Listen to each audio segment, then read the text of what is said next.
If you truly want to succeed as a freelance writer, you've got to keep yourself productive.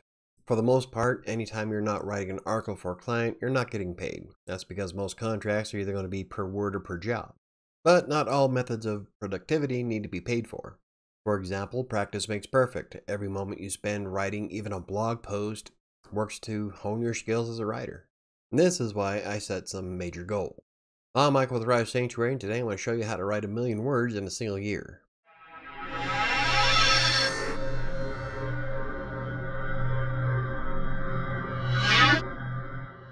Now, before we get started, if you can hit the like button, that'll help the channel out. And for more videos about freelance writing, hit the subscribe button if you haven't already. And if you have any questions, comments, concerns, you can always hit me up on social media, on Twitter or Facebook, or use the contact form on WriterSanctuary.com's website. Okay, so why do we worry about writing 1,000,000 words in a single year? Now, 1,000,000 words may sound like a lot, but in reality, it's not. It's all about keeping yourself productive and in motion. Every word you write only benefits you down the road. Like, I can go back and look at some of the stuff I wrote in 2012, and I've come a very long way. A large portion of that is because I try to keep myself constantly writing. So that's why I set some goals of 1,000,000 words. So the first step to writing 1,000,000 words is to identify your projects for the year. This includes anything from blog posts to writing on Vocal Media, Hub Pages, Medium, client work, anything that you put in effort to write on a professional level. So you can even count your personal blog if you're just sharing your most inner thoughts. Every word you write is beneficial. Now, I don't keep track of stuff I use on social media like on Twitter and Facebook because, well, those are just comments. But all of my blogs, my client work, the descriptions and videos, every paragraph I write to be creative. Every one of these projects works towards me being more of a professional down the road.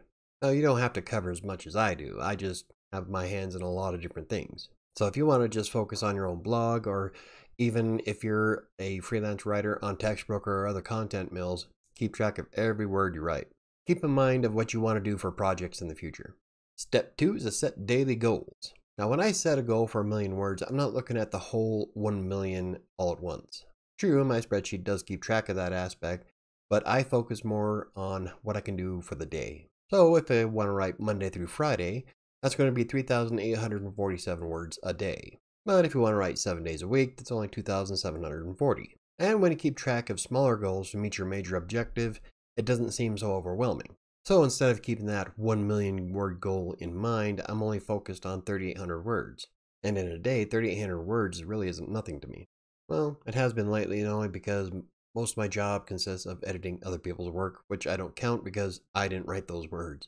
Personally, I use a spreadsheet to keep track of it, and I've done a video on it before. And I'll leave a link to the spreadsheet in the description down below, and I will be editing it for the next year, hopefully here in the next couple of days. But anyway, my spreadsheet keeps track of all the time I spend writing for clients, every word I create, how much money I make per article, if there is one, any bit of money that I make from anything professional. It's kind of an elaborate spreadsheet, but it keeps track of everything. At any given point, I can look at it and see if I'm on course to make 1,000,000 words or not. And then I keep track of my daily productivity. Step number 3 is to make sure you set aside enough time. Scheduling is quite important, even for someone who works from home. I know there's a lot of people out there who think that they can make their own schedule as they go, but from personal experience, most of my clients are businesses, which means I need to be available when they are. Now, there's nothing wrong with working at night. I know a lot of people who write better at night. Unfortunately, I'm not one of them. Most of my stuff that I've ever done is throughout the day between 8 and 5. But you need to make sure you set yourself adequate time to create 3,800 plus words. For me, this is about 3 to 4 hours worth of work, which is part of the reason why I wasn't able to meet 1,000,000 words in 2020, is because a large portion of my client work nowadays is editing, and I really don't have a lot of time to put into my blogs. Well, I could if I wrote after hours instead of watching Netflix. But back in the day when I first started freelance writing, I used to hit 2 to 3 million words a year. That's because I was nonstop for 8 hours a day, either writing for clients on Textbroker or working on my own blogs. And usually my goals were 10,000 words a day. I didn't hit it very often. It bounced between 6,000 and 8,000 on most days.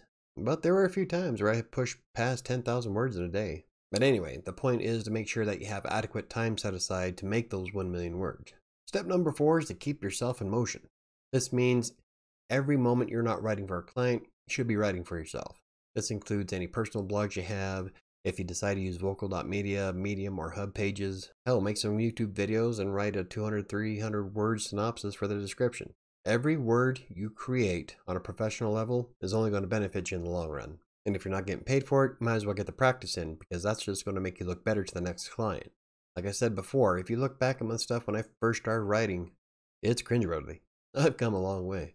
So yeah, when I'm going back to update some of the older posts on WriterSanctuary, it just I have to do a complete rewrite.